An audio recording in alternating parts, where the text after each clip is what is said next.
Hello and welcome to Being Well. I'm Forrest Hanson. If you're new to the podcast, thanks for joining us today. And if you've listened before, welcome back. One of the most important skills for a person to have is self-awareness.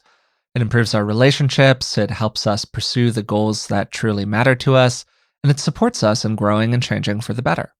But as I said on an episode of the podcast just a few months ago, self-awareness might be the single biggest challenge in the world of personal growth because it is both so essential and so difficult to see ourselves clearly.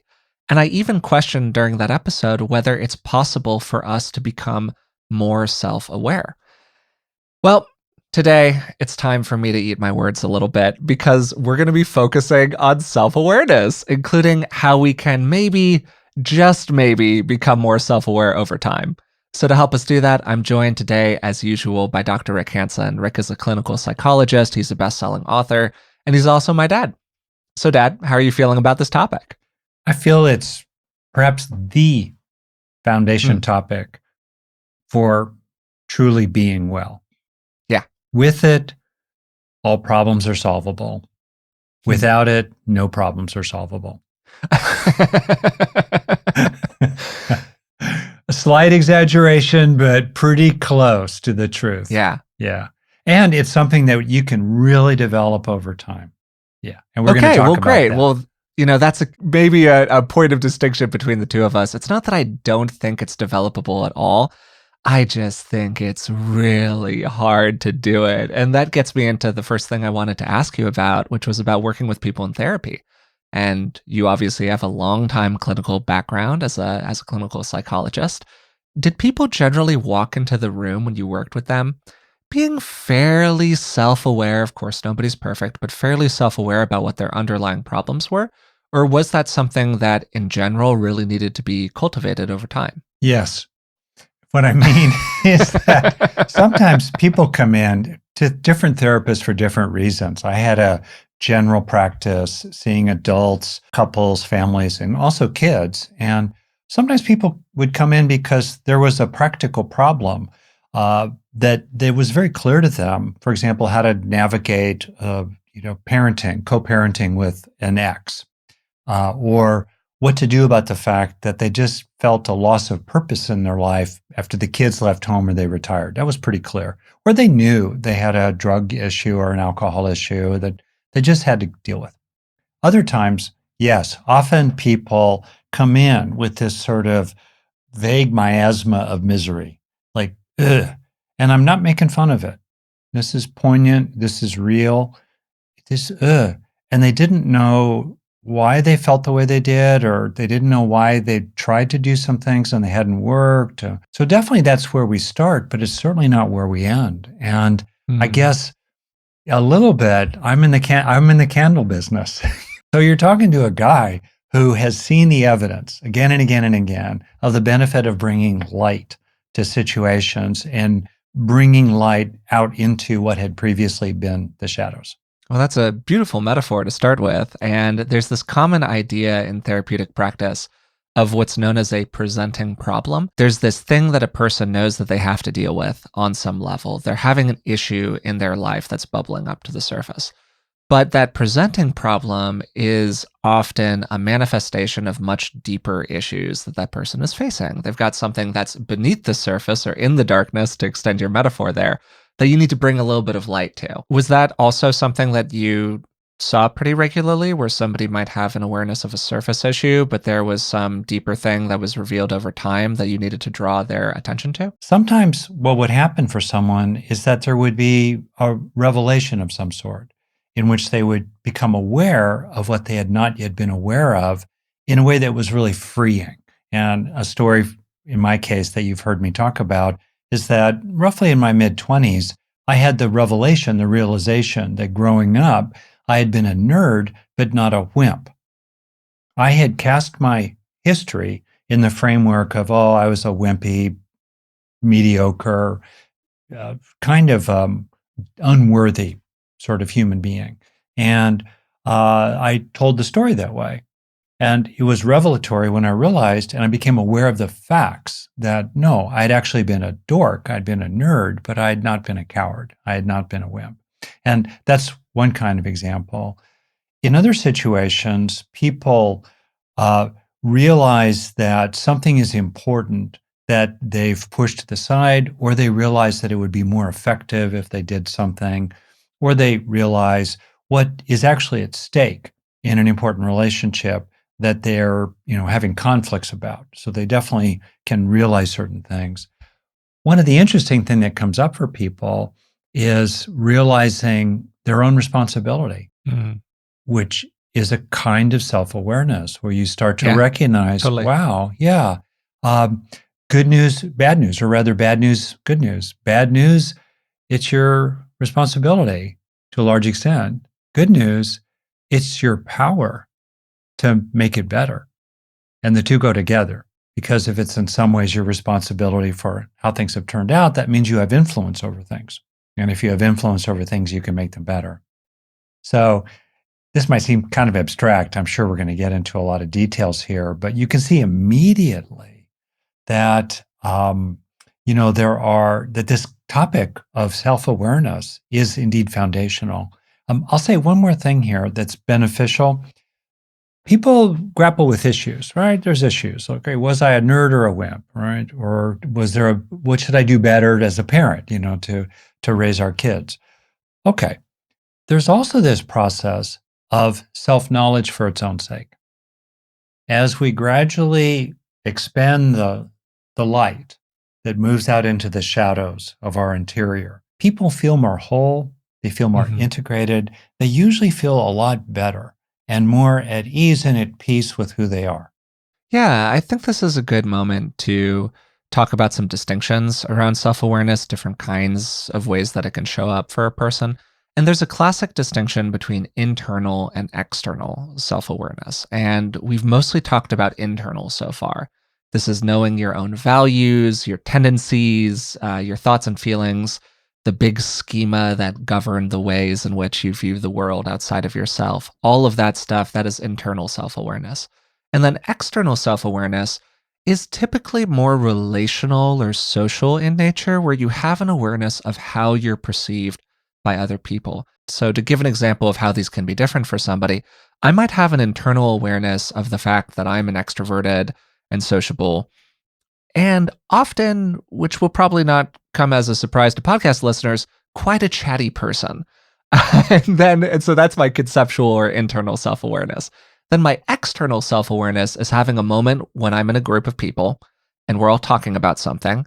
And I'm able to do a moment to moment scanning of my behavior where I can look at it almost as a spectator and have a moment where I go, "Hey, Forrest, you're probably taking up a little bit too much of the air in the room right now, and it's time for you to toss the ball to somebody else." So that might be a helpful distinction for people in terms of the different ways where they can be self aware. Right. Can you look at yourself from the inside out and from the outside in, including through the eyes of others, and including taking into account what's it like for them to be with Yeah, to you? be around you. Yeah, Totally. that's a really Totally. useful thing, especially if you occupy any position of privilege or in society, right? Maybe I'll talk here for us if it would be helpful about different kinds of self-awareness, particularly Sure. internally, that Yeah. internal form. So now that you've made that Two distinction big from the categories. inside Yeah. out, yeah. So one, think of granularity of mindfulness in real time. How acutely can a person discern in a time scale of quarter seconds or even tenths of a second what's going on in their own streaming of consciousness? That's the time part. And then if you think about space, the full breadth of the stream, the swollen river, really, of consciousness with all its flotsam and jetsam. How granular can a person detect subtle shifts of mood, intention, perception, bias, expectation, presumption? How rapidly can they detect the psychodynamics, the bubbling cauldron of different impulses, different subpersonalities, different almost Darwinian struggles? And this is actually talked about as neural Darwinism. Neural Darwinism. There we go. Different struggles in these different aspects of yourself that are claiming access to the global workspace of consciousness. They're trying to get Mm. the microphone, if you will, Yeah, that's a sitting great around the metaphor. big Yeah. round table. Mhm. That's the field of the working space of consciousness. So, first question is, how acutely can a person really, really be aware of themselves? Second, how much awareness can they have for everything, including things that they tend to not be very aware of, maybe due to training or culture, or because they're really leery of certain things? They don't want to be aware of that part. So, for many people, full self awareness is not particularly about tracking your thoughts more effectively because people are in their thoughts and they're thinking about their thoughts. They're in it. But what about your body sensations? What about these somatic markers, to use the term from Antonio Damasio, that you can discern, activate for half a second, 2 seconds, maybe as the underpinnings of an emotional and cognitive reaction to somebody or something? How much can you be aware of that? How much can you be aware of the just the kind of tidal ebbs and flows of mood or deep down inside yourself, or the activity of these deeper, younger parts of yourself that are calling out with unmet needs. How aware of that can you be? Okay, that's a second thing. And then a big third one is people are often caught up in situations. A lot of early psychoanalysis is essentially about this one thing in which they're actively repressing parts of themselves, repressing, Yeah, suppressing, totally. and they're trying to hold them down. They're trying to keep them at bay. And it's Mhm. it's kind of like wrestling a whole bunch of twisty kids, trying to keep them in position. But they're active and they're coming forward, and it takes a lot of energy to keep them at bay. And then it can create conflicts with others because with certain other people, they might tend to speak to that part of yourself you're trying to keep at bay, or name it, like, oh, which then pushes us into denial. Or with other people, longings are stirred up in which parts of ourselves that we've kept at bay suddenly want to now rush forward because it seems like there's such a nice person finally who sees me and wants to talk with me. Meanwhile, we're like, oh no, don't reveal that. Okay, so there's this active dynamic process of repression, suppression that's really quite real. And then just last, there's the question of not so much the stuff that's in the periphery of awareness, or kept at bay in kind of active processes that a person might be dimly aware of. But then there's the question of what is genuinely unconscious. And a fair amount of therapy and a fair amount of growth in general is to become more open to truly unconscious material, to allow it to come forward more, whether it's through engaging our dreams, which is a wonderful vehicle for getting in touch with what's genuinely unconscious, or becoming more alert to what has just started to break the waterline. I think of, let's say, this unconscious chunk of you is like a big submerged log with one bit of one leaf barely breaking the surface of the stream of consciousness, so you can kind of see it, especially if you have good granularity of mindfulness. And so then you kind of tug on that leaf gently, gently, and then you get a hold of the twig, and then you start working the twig, and you get more and more in touch with that piece of repressed material in yourself. Oh, now I've got a real branch here. And eventually, aha, the log comes into view. This is a great way in to talk a little bit about some of the reasons that I think it's so hard for people to become truly self aware. And one of those big reasons is everything you're pointing to here, Dad, about the nature of the mind itself and the nature of the way in which we interact with our own psyche, right? Because I've got mixed feelings about Freud in general, but we'll use his model of the mind for the moment because it's a convenient metaphor around this idea of there's the conscious and then there's the subconscious and then there's the unconscious. But I basically just want to take the concept that our self-awareness or our psyche broadly has layers to it. And we're aware of many of those layers unless you are just a total sociopath or you have no interoception whatsoever, everyone has some degree of awareness of their interior, pretty much. Even very young children, you can ask them pretty sophisticated questions about the nature of their experience. And certainly once they're past 3, 5, 7, 8 years old, they're able to answer those questions in pretty sophisticated ways. So we might be aware of these surface layers, but we're often far less aware of the deeper ones. And sometimes people can even get a little trapped by their own self awareness, where they've gotten halfway down. So they think they're really aware about a process, but really there's all this stuff that continues to exist underneath it. So we can kind of bait ourselves into the false belief that we've become really fully aware of something when really we're still inside of our defenses, essentially. And that defense structure and the pain that's associated with self revelation for people sometimes is, I think, a major block to self awareness. Because you pointed to something there, Dad, when you were talking, where people often go through a typical process with this, where let's imagine a kid. You see a kid running around on a playground. Kids are self aware, but they're not really self monitoring. They're just being what they are, right? They're running around, they're interacting with other kids, they're expressing whatever true nature is for that individual in that moment in time. Okay. And then we have a revelatory moment where, as you were saying earlier, something is brought to our attention. And this realization is often pretty painful because the thing that's generally brought to our attention by people we're interacting with is not always pleasant. It is not always something that we're super happy about. It's often attached to a lot of shame and self criticism. And then that shame and self criticism has some kind of defense that emerges around it. And people's defenses really vary. Some people repress whatever that material is, and they say, okay, I'm going to push that outside of my awareness. Other people go into extreme over monitoring and anxiety and self consciousness about the issue. And then there are probably 100 other coping mechanisms, but those are two big categories of them.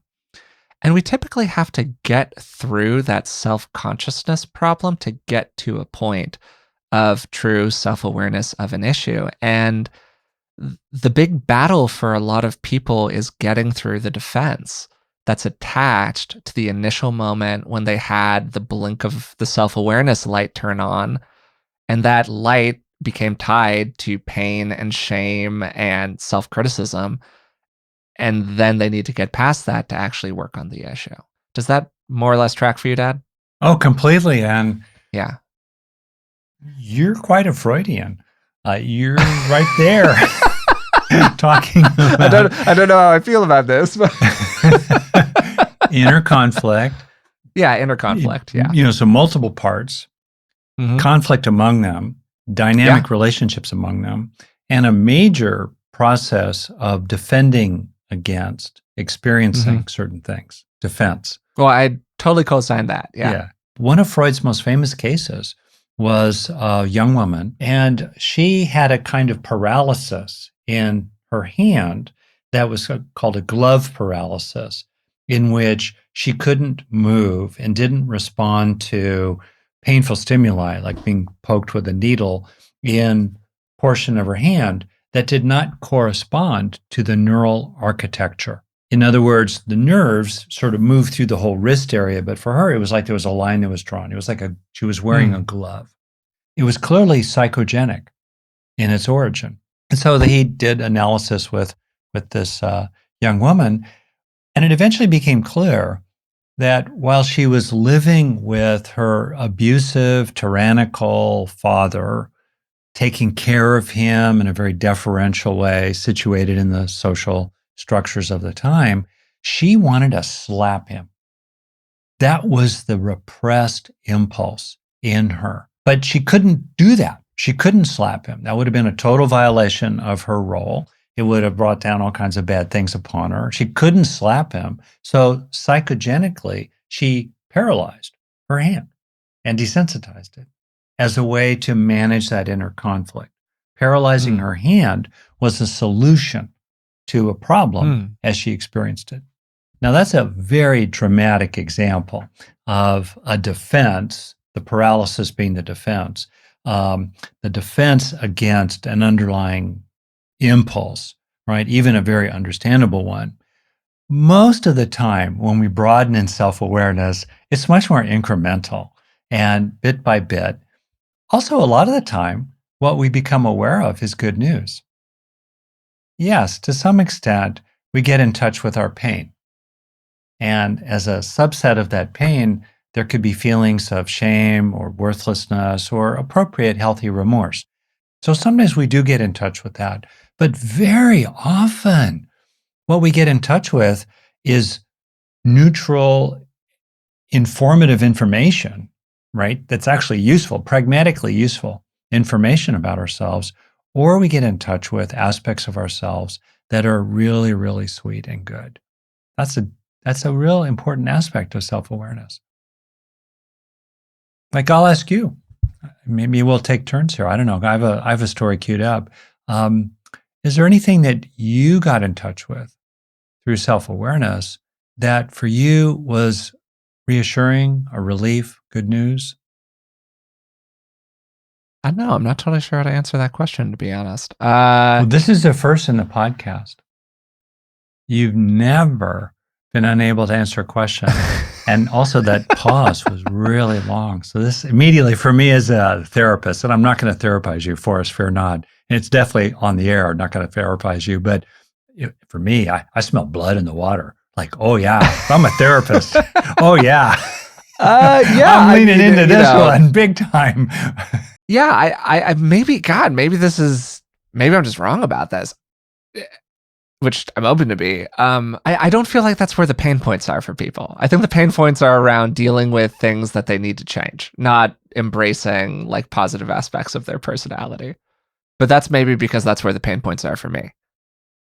Because like I I'm think maybe happy to that's an embrace the issue. positive. Yeah, hey, there you go. I'll definitely say my clinical experience, 80% of what there is for people to recognize about themselves is good news ish on average. Maybe 20% is how they could be more skillful. Wow, really? Yeah, really. Man, that's Now, in really my clinic, interesting. that's my clinical population, but that's totally Yeah. my experience.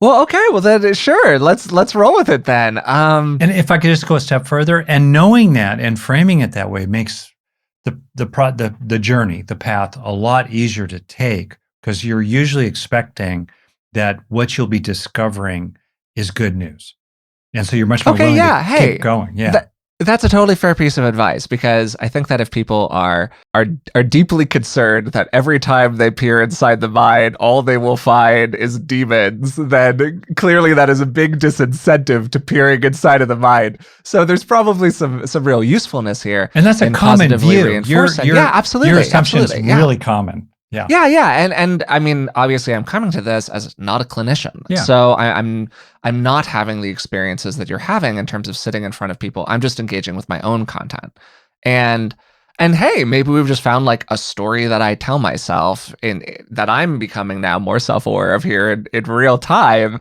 which is this idea that like I'm on some level, I don't know what the right word is because I don't want to say like conceited because I don't think of myself as being conceited, but I think of myself as having positive qualities. I find those pretty easy to access. If anything, I feel like I need to be very careful about not over attributing positive qualities to myself. And so that's something probably because I got a lot of feedback when I was a younger person around people feeling like I was a little big for my britches in various ways.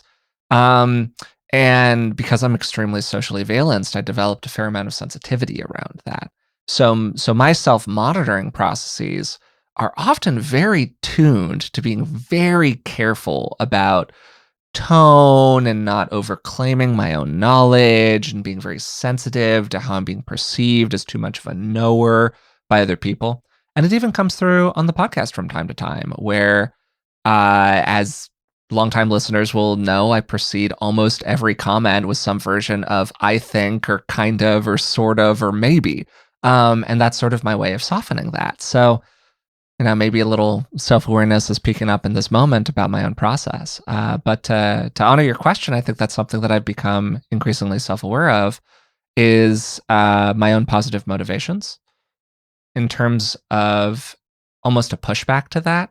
Being where, no, I'm really not trying to show somebody else up. I'm really not trying to put somebody else down. I'm just sharing for the sake of sharing when I'm being a big extroverted chatty person in a space. And I'm doing it from a real place of positive motivation. So that's something I'm aware of in the heart aspect of it. That is really great because it helps me not feel, in quotations, like a bad person, a phrase you hear a lot during this sort of stuff, about those tendencies. Wow, I'm glad we're talking about this for all Yeah, kinds it of got reasons. super real there. Yeah, a couple things. So, Yeah. and then I'll tell you my little story maybe as an example of this. So, first, what you're describing is a very common that a person assumes that the revelations will be mainly upsetting and sad and painful and hard. And occasionally that is the case. Usually it's not. Usually some are, but most of those things we learn about ourselves are they're all useful. And I'd say the great majority of them often have this feeling of they're reassuring, they're a relief, they're self-accepting. It's good news. Second, it is true. It's a reasonable concern that we don't become too big for our britches. On the okay, I get that. I would also say that in terms of the distinction you made about two ways to know ourselves from the inside out as we experience ourselves, and also from the outside in as others see us, in my view, there are certainly some people who would be really served by being more aware of and more focused on their impact on others and how others see them, including in pragmatic ways in particular situations. But in general, I believe that most of us, and that's definitely been true in my own history, have been excessively regulated and muzzled and playing small based on the anticipated reactions of the audience out there. And much of the time, the truth is, those folks out there, they just don't care about you. That's Mm. bad news, good Yeah. news. Yeah. You're No, just a totally. bit Yeah. player and they're a bad day. Yep. And so, to your own self be true. Okay. Quick story for me. I've written about it. I was Rolfed, that form of deep tissue body work when I was about 22. You probably know where I'm going with this story. And the fifth session involves your guts, your belly. And I just thought, oh my gosh, I'm going to have all this repressed pain and sadness and sorrow and horrible feelings of inadequacy. Oh my gosh. And my Rolfer was a very mechanistic kind of person. She just was there to move the meat around. Okay. So I go into the session with a lot of fear and dread. She starts working on my gut. And then what gets released? What gets overwhelmingly flooding me was love. And with that was the revelation of, oh, yeah, that was repressed.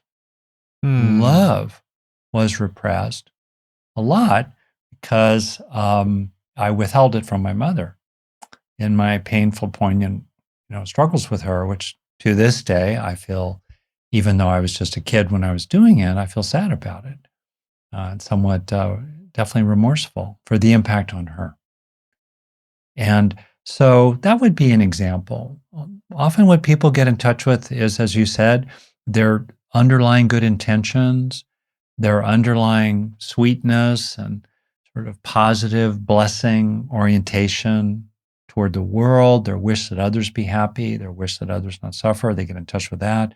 They become aware of abilities, and talents, and skills that they had just sort of taken for granted and habituated to because they're familiar and tune them out increasingly. They get in touch often with really neat aspects of themselves, kind of quirky, spunky, feisty, funny, different parts of themselves. They get in touch with abilities they may have pushed to the side or they didn't even realize that they actually had. They get in touch with those kinds of things. I want to highlight a key point that is implicit in everything that you've said so far, which is that we don't want self awareness to make us more inhibited. The goal is for self awareness to make us more free. Yeah. And of course, in some ways, awareness of a tendency that's a little problematic out in the world requires a degree of the inhibition of that tendency. But often what you're doing when you're inhibiting that problematic tendency is you're allowing other more useful, more positive, more helpful tendencies to become more free. And that's the goal, whatever that true nature is that I was talking about toward the very beginning about the kid running around on the playground, letting that part of you out in a more full and complete kind of way. And so this was for the record, a entirely unplanned part of the conversation that I think ended up being in many ways totally revelatory. And but it led us to that, I think, really critical point, which is this idea of freedom, where a lot of people think that Mm, self-awareness is about repressing our negative tendencies. And I totally framed mm, it that way for starters. And I think that you made a really important point there, Dad, when you're just highlighting, no, there's so much good stuff in there that it's yeah. important to become aware of too. In a way, what we're getting at is a classic question of what is human nature, and are we fundamentally saints or Yeah. sinners? Are we, which wolf is in charge inside us, et cetera? And the fundamental view that I have, and I think is supported by just a ton of evidence, is that within the underlying nature of ourselves is a movement toward integration and health. And where I think Freud did get it wrong as a creature of his time is this view that was very Victorian in his era, that what's underneath the surface, the id so called, was savage. Animalistic, Yeah, really needed to uncontrollable. be managed by the Yeah. superego, with the ego, more or less, Hmm. trying to negotiate between the excessive demands of the superego and the A lot of upwelling. problematic metaphors here about the wild versus civilization Yeah, and all this yeah. stuff that starts popping up in Oh, time Freud's of work. If you look even colonialism. just yeah, Yeah. if you look even just a little bit below the surface, and these are some of the issues that I have with Freud that I kind of alluded to earlier. When you just see relics of that, I think back in my grad school. I went through grad school, gosh, when did I do it? Late 80s, 1980s. And I was reading a lot of material there about theories of child rearing. And a lot of them just viewed the child as this nasty little savage that needed to be Hmm. frustrated and punished and Hmm. controlled so that Controlled or civilized. yeah, the Yeah. child would gradually internalize the superego, as it were, of the parents or the culture and then regulate themselves. That was Yeah. the view. That was the view. And there's so much about it that's totally wrong. If you just look direct experience, when you take care of people's basic needs and you don't hassle them and you let them kind of flourish in their own way, who do people naturally tend to become? Gentle, interested, caring, friendly, pretty decent, pretty self-regulated kind of folks, usually.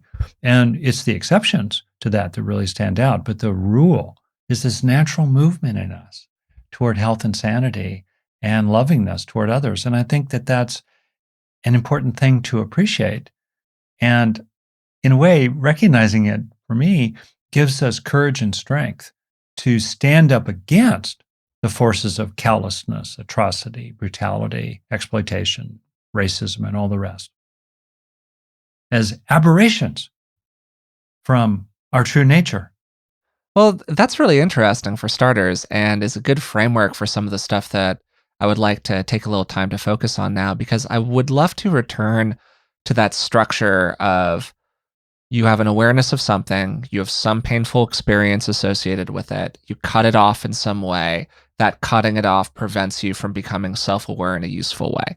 Maybe what you're becoming self aware of is some positive trait that you've pushed down for a variety of reasons, as you were saying, Dad, the example of pushing down a sort of natural lovingness because you don't want to give it to a certain person at a point in time. Or if the thing that you're becoming aware of is some maybe slightly more problematic tendency that you need to apply a bit more top down monitoring to, or you need to pick up at the root for whatever reason.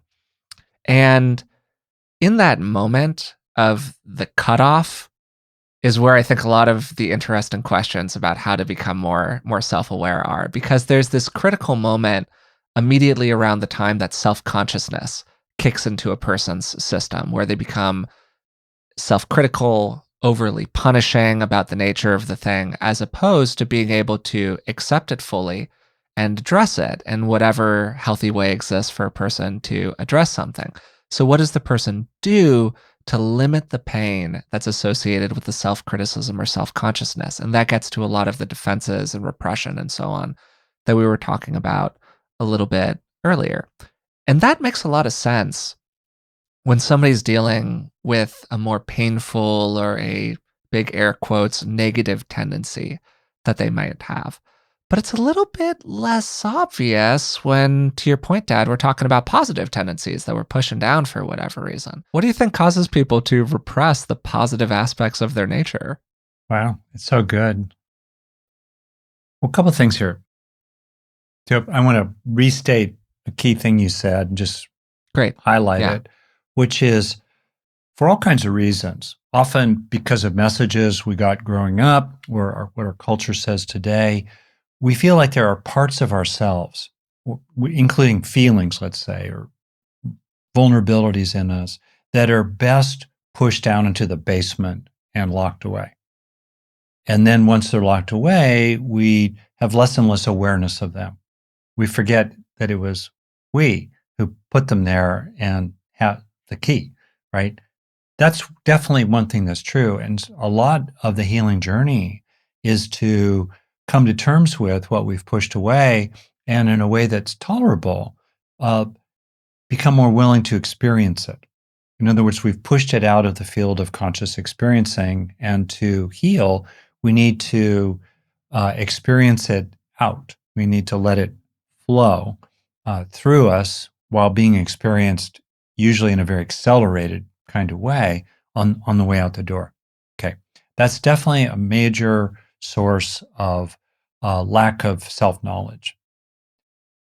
Another major source, though, is just being busy, being numb, being preoccupied with other things. You know, if your focus is intensively on verbally saturated task doing, you're just going to not be so aware of your nonverbal, somatic, imagistic aspects of yourself because you're just distracted. You're over here with that. And that is actually a major, major source of lack of self-awareness. And the other is just people who are not very mindful. They don't have very good, you know, just real-time granularity of self-awareness. The other thing that happens, I think, that's very real for people is that they are identified with habitual ways of seeing, thinking, and Mm-hmm. doing.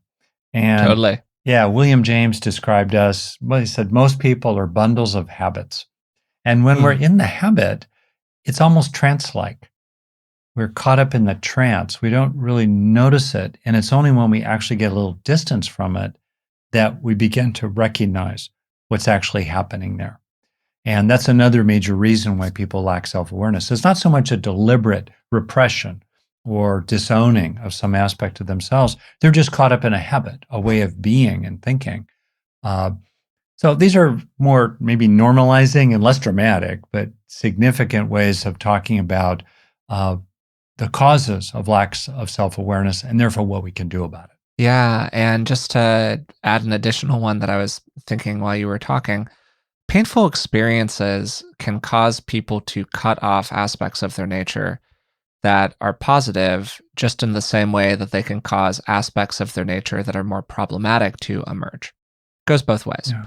You could Yeah. be a beautiful child being nothing but loving and joyous out in the world and still get punished for being that way because there's Yeah. some aspect of that part of your nature coming forward that for whatever reason your parent responds poorly to or you get punished for at school or whatever. So there are plenty of tendencies that people have that look like these really beautiful traits in adulthood that get essentially punished out of them in childhood. And I want to highlight that because I think that when we talk about self-awareness, it's easy to make this sound like a developed skill and more self-aware people are good and less self-aware people are bad. And if you lack self-awareness, it means that you're just not very thoughtful or you're not very good at this thing. Um, Having more or less self-awareness, it often has very little to do with how much effort a person has put into self-awareness. I mean, sometimes it does, but a lot of the time it doesn't because some people have just gone through experiences that were more challenging, that cut them off from their interior in more profound ways. And it's really appropriate to give people a break for that, frankly, and to give yourself a break for that if you're somebody who went through those kinds of experiences. Included in that is dissociation. Absolutely, yeah. Yeah, Yep. people, it's an adaptive response in the trauma, the crisis of the moment to dissociate from it, to go away from it and become Mhm. unaware of it. I want to go now to your question, which is very poignant. Why do we lose touch with the best in ourselves?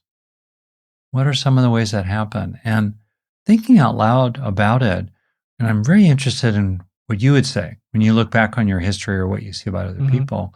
Uh, Yeah. One is it's other people. Other people convince us that certain aspects of ourselves don't exist. Yeah, I'm not generally a behaviorist, but around this kind of stuff, I am a total behaviorist. I think Uh, that we get positively reinforced by a lot of different things towards some problematic parts of our behavior, yeah. and I think that we get negatively reinforced away from some really lovely parts of our behavior. Beautiful. That's a Yeah, really that's a deep summary for us. Just kind of yeah. people can almost make a little list themselves as a self-help thing. Like, oh, you know, reinforcements of negative things inside myself. What can I do about it? And then punishments for good things inside myself. Oh, what can I do about that? Classic example of this in the culture, and so as I've shared about in the past on the podcast, I come from a dance background. It's a major Yeah. hobby for me. Go to or in the past pre-COVID, I went to probably 15, 20 events a year where you spend a weekend going to a hotel, hanging out with a bunch of other dancers, doing competitions, all this different stuff. Major social activity is drinking.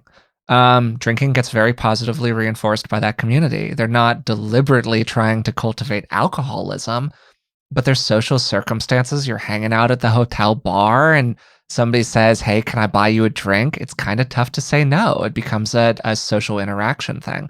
And so there are a lot of different ways in which negative habits get positively reinforced without anyone trying to be mean or without anyone trying to be cruel to you or hurt you or anything. They're just these little things that tend to pop up. I'm getting value live Hmm. from this inquiry. Just feeling into one path, one way other people punish, suppress the good within us is because when they detect that in us, especially when we're maybe a little younger than them or we have less power than they do, when they detect that in us, it makes them uncomfortable inside themselves because they've repressed that inside themselves. And being aware of that in you gets them on the edge of becoming more aware of that Yeah. in themselves. Yep. Hmm. Hmm. So they, and this is again a common dynamic, people manage their internal conflicts externally by getting other people Yeah, somehow to be totally. different. Another aspect is based on social roles. In other words, let's suppose you're a boy and someone was beautiful in yourself as you're sensitive, you're aware, you're really kind toward other people. You know, you have a lot of feelings, and that doesn't fit the social roles, and it makes out other people uncomfortable. Let's say when you're that way, or flip it the other way, you're a girl and you're full of passion and power, and you've got you do not suffer fools gladly. You have, you're not quickly compliant. And that too can violate, classic gender roles. To use myself as a personal example, I am absolutely the person you're describing there, Dad, where Mm, I have a lot of tendencies that I think one would describe as in our social Western culture as being traditionally feminine in mm, terms of my relational style with other people, a lot of the ways in which I interact, and so on. Of course, this is very much stereotypical gender norms, all disclaimers aside, but still, this is just the way in which in Western culture we often present these things, which is a very false way of thinking about it, but it's what people internalize when they're kids. And there was a lot of me not really wanting to accept that for a long time because of the stories that were attached to that about what that would say about me. When the truth is that all it says about me is that I am a sensitive, caring individual, Yeah. which, as to your point, are How positive terrible. traits. Yeah, wow. Oh, no, right? Yeah, you're in touch with your emotions. Ooh, Oh, bad yeah. on Forget you. it. Yeah, can't Yeah. have that. So, anyways, I think that these are all great things to highlight. I do want to move a little bit just out of a sensitivity for time and the people listening to this toward a certain amount of what can we do about this, including the ways in which we can cultivate more self awareness over time. And I began the episode by saying that, okay, yes, we can become more self aware, but it's really hard for all the reasons that I talked about so far. And I would love to give you, Dad, an opportunity to talk about how you've seen people cultivate more self awareness. It's a huge subject. Well, actually, nah, nah. What I mean is, uh, it is our nature to be whole. Think of a young child, fully expressed, fully aware, maybe without a lot of verbally informed insight into themselves that they can talk about, but they're whole. And then as time passes, one part of themselves after another gets disowned, repressed, exiled, put in the box, cut off.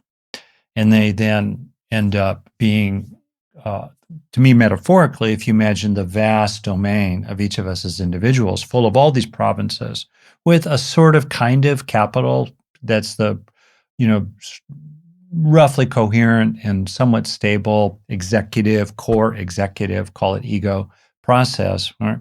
They end up withdrawing from their vast estate to this tiny little gatekeeper's cottage on the very edge of their wall and peering out to the windows, just waiting for the barbarians to invade, freaked out about what might bubble up from their own interior. I mean, that's really normative. That's really not normative. That's really common, right?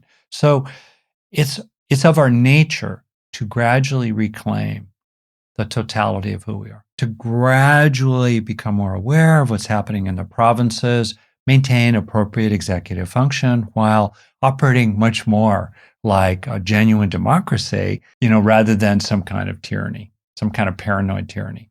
So it's of our nature. Second, being in touch with body sensations. Super Mm, foundational, really easy to hmm do. What's it feel like to breathe? Tuning into your interior sensations. It's a major foundation. That's a really good way into it. Another way into it is to become more mindful. Do a little bit of mindfulness practice, a little bit of mindfulness training, and start being aware of impermanence. Start being aware of the dynamic changing processes inside you that are happening really quickly. You're not judging it, you're not trying to change it, you're not trying to increase or decrease anything. You're just trying to be aware of what's happening really quickly. Another thing you can do is to start having some guesses about what you may have pushed away and really listen to it. Really invite in those parts of yourself. And a good metaphor here is given in the title of a lovely book I read in grad school a long time ago about doing psychotherapy. It was titled Psychotherapy: The Art of Wooing Nature. It has a lot of levels to the meaning. And the visual there is that your your kind of core executive self-knowing process is sitting by the fire. And out there in the shadows on the edge of the woods, surrounding this clearing in which you are, these various creatures are coming to the edges and watching you. Are you going to shame them? Are you going to mm, attack them? Or are you hmm going to welcome them? Can you rest in a welcoming spirit there, sitting by the fire, wooing wooing these subpersonalities, these younger parts, these less verbal parts, these more primal, id centered parts, more archaic parts that are in the psyche of all of us as the psyche evolved gradually over 600 million years of evolution of the nervous system. Your inner lizard, your inner mouse, your inner monkey, among other parts, can you welcome them to come forward? So those would be three right off the top that I would emphasize. Yeah, tuning into your body, becoming more aware of rapidly changing events in your own stream of consciousness, and having a hunch about parts of yourself that you want to welcome into the light. Great place to start.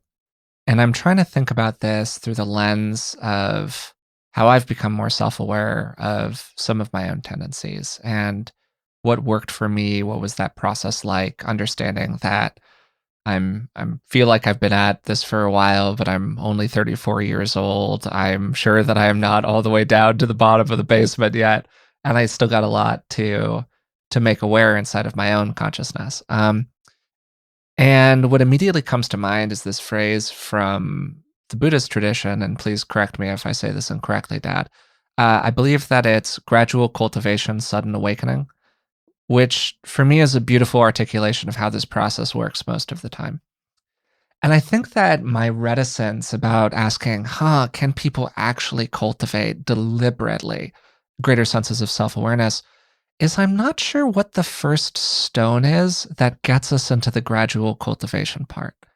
Once the cultivation starts, the awakening can happen.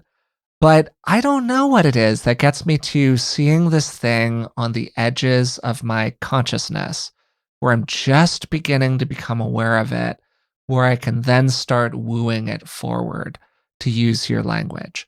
And I'm trying to think about that like actively right now as we're recording this. And I don't have a great answer for that question. But there's some questions that might be useful for people. One of the things that's been helpful for me is to ask, what am I worried that I am? And then attached to that, I think that a major resource for me has been increasing self compassion and self acceptance, which has really opened the field for self awareness and becoming increasingly skeptical of the more self punishing voices inside of the mind. Because even though a lot of what we find inside of the mind is good news, it's often good news that's covered in something. It's covered in shame. It's covered in self criticism. It's covered in some painful experience that we want to forget. And we need to be well resourced. We need to be confident. We need to feel sturdy. We need to nurture ourselves if we're going to engage with that painful, often difficult material. And I think that one of the things that maybe has led to the movement toward gradual cultivation for me has been greater kindness to myself Mm. and a greater movement into feeling internally resourced in a lot of different ways. And as I've increasingly felt that way, that process of self-awareness has become much more accessible for me. With people out loud about them and for myself, there's some major questions. One is, what do I really want? Or what do you really want? Or what would it look like if you got what you really wanted here? Right? So, wants, deeper wants, really, really important. That's a good question. Another one is, what am I feeling? A lot of people have, it's technically alexithymia. They have a hard time talking about their feelings. And for some people, there's a genuine neurological issue, but very often we're just not used to it. But there's an inquiry. What am I feeling emotionally? Not what I'm thinking. What am I feeling emotionally underneath it all? And especially with a sense of sensing down into your own interior, sensing down what's underneath it. What's the want underneath the surface want? What's the feeling underneath the surface feeling? Classically, what's the hurt or frustration or anxiety that underlies the anger? So that's it. Another one is, what am I pushing away? Mm. What am I holding at Hmm. bay? And related to that, what would really make me squirm? What would be Mm. uncomfortable to reveal to this other person or to reveal to myself? Yeah. Yeah. Those are Yeah. those are good questions. We've mostly explored the very murky part of this whole conversation, the murky underbelly of the psyche, these deep things we can become aware of. Sometimes what's really helpful to become more aware about is what we're actually doing out in the world. Hmm. Because people are very self-deceptive. I'm very self-deceptive. And for me, one of the things that's really supported me in increasing my awareness, particularly around behavioral things, is trying to do whatever I can to move towards something resembling objectivity. Understanding that, you know, objective to who is itself a very complicated question. But asking yourself a real question about how much time are you actually spending on fill in the blank? Because people will say, oh, I'm spending a lot of time doing this or doing that, or you, other person that I'm in a relationship with, are not spending enough time doing X or doing Y. Well, how much time are you actually spending? And it's often remarkable how little sense people have of how regularly they are sticking to this habit that they want to cultivate or how much time they're spending working on this thing that they want to do. For me, when I started tracking my workouts as a small example, it was revelatory to me because I realized that I thought I had been working out X times a week when really I had been working out a very different number of times Less a week. That was a smaller much number, right? smaller Yeah, number. yeah, Yes, absolutely. yeah. And so anything that you can do to move away from your often rose colored glasses prediction of what's going on to what might actually be going on, it can be super helpful and very revelatory for people. And I think one thing that really helps people is to sustain present moment mindfulness, sustained mindfulness, because so often we start sleepwalking our way through our days. We are that bundle of habits. We're in a kind of a trance state. We just sort of go along. And that's not much self awareness. To be able to have this, it's interesting, the root of the word for mindfulness in the language of early Buddhism, sati, has its etymological roots in memory. There's something recollected. Can we be recollected as we move through our day? And if we're recollected, as it were, through our day, we're typically much more in touch with ourselves in real time. So that's another thing I would really just try to bring a shout out to and to gradually bring ourselves back to the Hmm. present when we notice that our minds are wandering. We've lost, we've gone on autopilot. People go on autopilot a lot. And just keep waking up, keep waking up, keep waking up. Sharon Salzberg has this really nice metaphor about this. She says, there you are in the meadow, full of self awareness, maybe meditating away, maybe just doing your thing, but you're your way. And every so often a train goes by. And some of the time you notice the train and it just goes on by. Other times you suddenly find yourself on the train 10 minutes or 100 miles down the track. As soon as you realize you've been carried away on the train, though, right there, bingo, you're back in the meadow. And it's that recollecting, that returning again and again and again that gradually builds up the trait of being self aware steadily in the present as you move through your days. Great point. And I think that we're beginning to come to the end here. So if there's anything else you'd like to share with people, now's a good opportunity. I'm going to share a very useful, kind of corny 60s psychological method that people want, and Love it. maybe Forrest, you'll do it and you'll report Yeah, yeah. back. And I'm your guinea I pig. know this is something Elizabeth would be all over. Where basically you get a piece of paper, fairly large, 12 inches by 18. When it's kind of larger, maybe even bigger than that. And you just imagine that this piece of paper represents the whole of you, your whole psyche. And then just start kind of drawing on it a little bit, maybe with colored pens. It's okay to use words. It's okay to make little pictures and maybe have this area in it that's loosely associated with this kind of core executive process. And then you have these other parts. And then over there, you've got the tree of wisdom. And here you have the cave full of deep jewels and inner treasures. And then over here, you have a bar, a party, everybody's whoop-de-doo over there. These are all just parts of yourself. These are aspects of yourself. And you use this as a kind of exercise to acknowledge and explore all of who you are.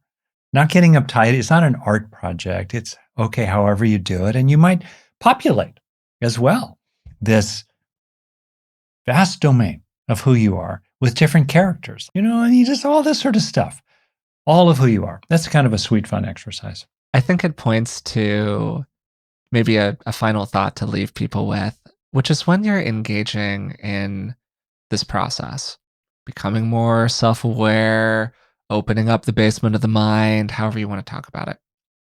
A really useful question to ask yourself when you're pushing for a little bit more awareness of a certain issue of one kind or another is, on behalf of who am I doing this? And for what purpose am I doing this? And what's run underneath this conversation, I think, is this really important point, which is that people often put pressure on us to become more aware in their mind of what they think our problems are. And it's really easy to get caught up in that and bow to that social pressure. So it can be helpful to return to, again, that question: for who, for what purpose? And sometimes we do need to apply more of that external monitoring awareness in order to get along with other people in useful ways in the world, in pro social ways that are actually good fundamentally. But sometimes people are just trying to inhibit us through increasing that self awareness. And again, we return to that core idea: is this making you more free, or is this making you more inhibited? And for me, that's been a very useful question to return to over and over again. What a fantastic summary at the end here, Forrest. Great. Great. Well, thank Excellent, you. excellent, excellent. Yeah, well, today I had a fantastic time talking with you about how we can become more self aware. I think this was just a really wonderful conversation. We covered a lot during today's episode. It was one of my favorite episodes of the podcast that we've recorded recently. And I began it by asking Rick about his experience in therapy working with people over a number of years. I asked him if people generally walked into the room with an awareness of their issues, or if self awareness was something that really needed to be cultivated over time. And he answered yes. For most people, there was a level of awareness of some issue that brought them to therapy in the first place. People generally go to therapy because something is not going well in their life. But then alongside that, there were often deeper layers of self awareness that did need to be developed. And this is consistent with something that's known as a presenting problem, which shows up a lot in therapy. People will often walk into the room because they're dealing with some kind of a specific issue. But that issue is really a surface level problem that is concealing other deeper issues. And this points to why self awareness is so challenging to cultivate in general. The metaphor of an iceberg is often used to talk about Freud's model of the mind in particular, where you have the conscious mind as the little bit above the surface, and then you have the subconscious, and then underneath that, you have the unconscious aspects of the mind. And we could be aware of many layers of the mind, but sometimes our awareness, up to a point, deceives us into thinking that we're more self aware than we are actually. We feel like we've gotten all the way down to the basement when really we're just on the second or third level. We then made an important distinction between different kinds of self awareness, particularly highlighting internal self awareness, which is an awareness of our own values, tendencies, thoughts, feelings, sensations, all of that good stuff. And this is distinct from external forms of self awareness, which I like to refer to as self monitoring, really more a moment to moment scanning of our behavior that, to use myself as an example, prevents me from talking way too much during a conversation, which of course is still something I'm guilty of from time to time. Rick really highlighted something throughout the conversation, and it came to a head about halfway through it, where he asked me, Forrest, what's something that you've become more aware of that was a positive quality? And I really struggled to answer that question because my whole framework around self awareness was that, well, isn't the stuff that people struggle with the more negative aspects of our personality or our problematic tendencies? I mean, doesn't it make sense that that would be very painful to become aware of? And therefore, we're repressing that awareness in a variety of different ways, or we have all of these defense mechanisms around it that are preventing us from becoming more aware. And this was one of those times during the podcast where my dad really blew my mind a little bit because in his experience, most of the time when people walk into therapy, I think that he said something like 80, 90% of the time, what people struggle to be aware of is the good news, the positive aspects of their personality, of their character, of their self, their wholeness, however you want to talk about it, that they've pushed away over time. often as a response to external pressures. And becoming aware of this and leaning into it, leaning into the idea that when we delve into the mind, we often find good news there, is just a great thing, a great idea to have access to, because so much of the time, people are afraid about delving into their psyche because they're worried about all of the demons that they're going to find there. So it can be a really helpful pushback against fear and self criticism to become increasingly aware of the positive parts of yourself, your personality that you've disowned over time. I then presented a loose structure of awareness and the lack thereof, where often we begin blissfully ignorant, frequently as children, of some tendency that we have. Then there's a moment of painful realization where somebody brings something to our attention and we go, ooh, that doesn't feel great.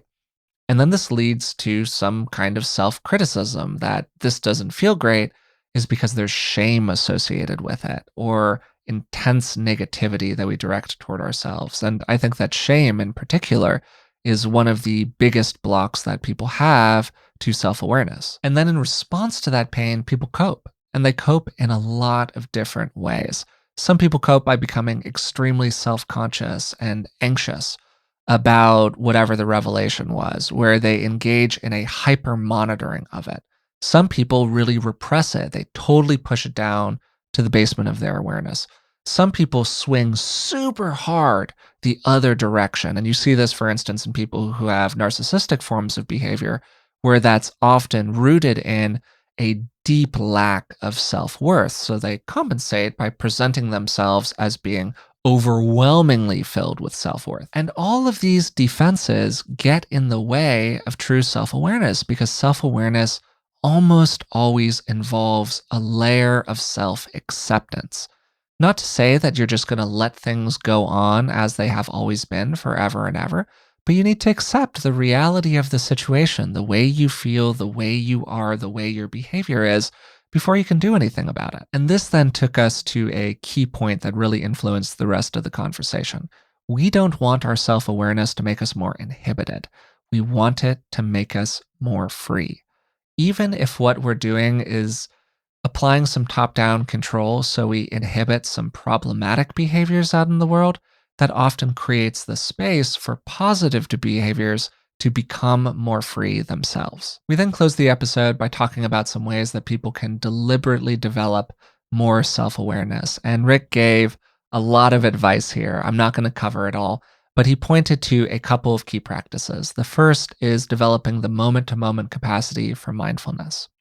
The second is various forms of interoception, feeling into the body, particularly somatically. And then third, leaning into inviting forward aspects of ourself that we've pushed away over time. And he used this lovely metaphor of somebody sitting at a campfire and inviting forward all of the little animals that exist on the periphery of the shadows.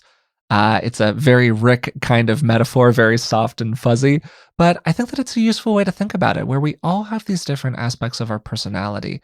The IFS model, internal family systems, does a really good job of talking about this and personifying it in ways that can be helpful for people. And so, a really fundamental question is, which of those aspects are we leaning into, and which are the ones that we have pushed to the periphery of our awareness?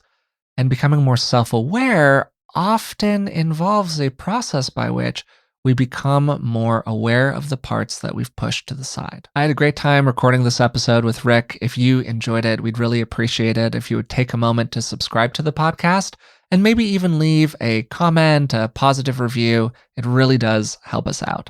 Also, you can tell a friend about it. It's probably the best way that we have to reach new people. If you'd like to support the show in other ways, you can find us on Patreon. It's patreon.com/beingwellpodcast. And for just a couple of dollars a month, you can support the show and you'll get a bunch of bonuses in return. This includes things like transcriptions of the episodes, ad-free versions of our episodes, and expanded show notes, where I go into a lot of detail about the topics that we explore and the research and prep that goes into each episode. So that's it for today's episode. Thanks again for listening, and we'll talk to you soon.